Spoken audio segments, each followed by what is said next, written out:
Yo, what's going on, guys? So with the introduction of tier 2 gear, we have needed to get a ton more materials to upgrade our gear. And in this video, we're going to be going over how to get the most amount of growth stones that you could possibly can get every single way, so that this way you can upgrade your gear super quickly. But before we get into that, I just want to remind you guys, we are doing that 1K sub giveaway. We are 50 away from the 1K sub giveaway. So make sure you guys drop a sub, leave a comment, leave a like.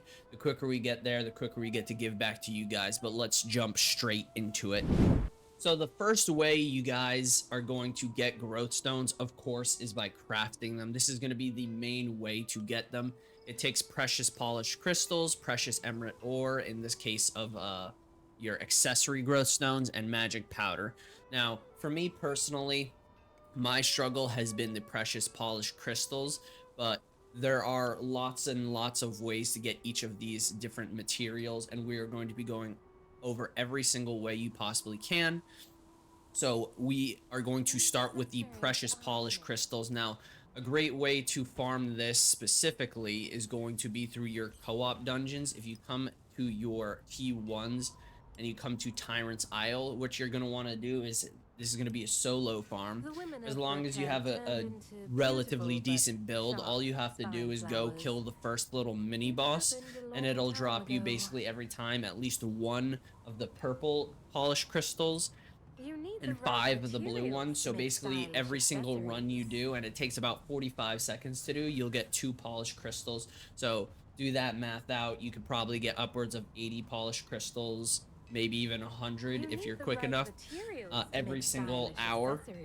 And this way it'll allow you to upgrade basically once or twice an hour.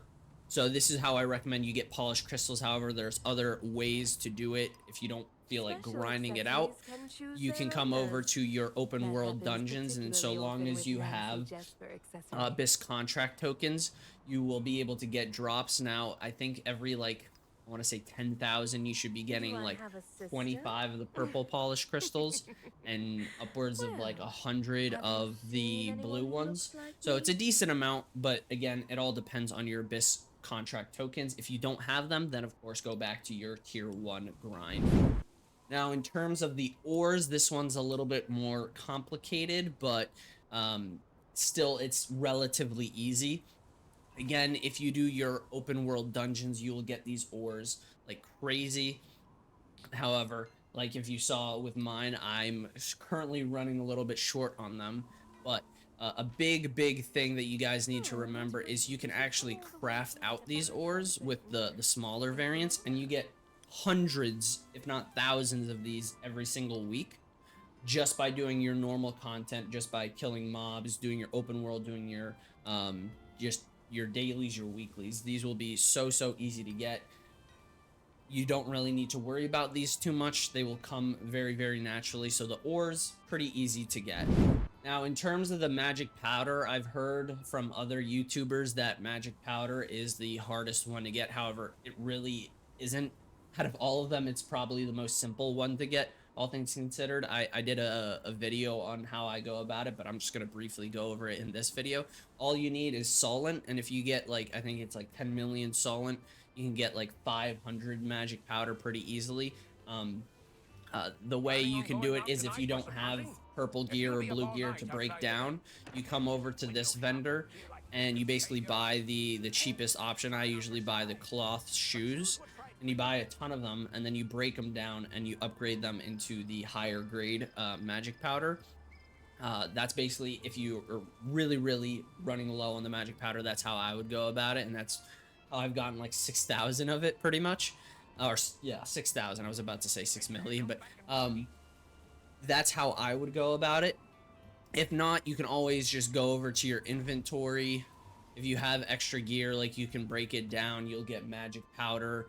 It's really not too hard. That's the easiest one out of them all to get. Now, that's going to be the main way that you get growth stones. However, there's a few other ways that you can go about getting the materials and or getting the actual growth stones outright. However, there's a few other ways that you can go about it. Now, you have all these different vendors over here that sell you different things. The only one that doesn't really apply to us is the equipment merchant, but again, as we just talked about, you can get the magic powder from there, but you shouldn't have a problem with that once you buy a lot of the gear. But basically, if you come to the contract coin, we come to the guild merchant. If we take a look over here, you have the rare polished crystals and the precious polished crystals. I would buy these out every single day. It's really cheap and really easy. However, we have some new vendors down this way in Herba Village that will help you get the certain materials that you need. We come over to this one, the special resistance contract. You have the precious polished crystals here. You have the rare polished crystals here. I personally haven't bought them yet, but more than likely I probably will eventually. But then if you scroll down a little bit, you get a few different growth stone options that you can buy. I recommend you do that. I wouldn't really recommend the weapon ones because the weapons are super easy, but if you have extra, you might as well go for it as well. And these are very extraordinarily helpful. Another way I would look out for is every single month you have the Ornate coin shop.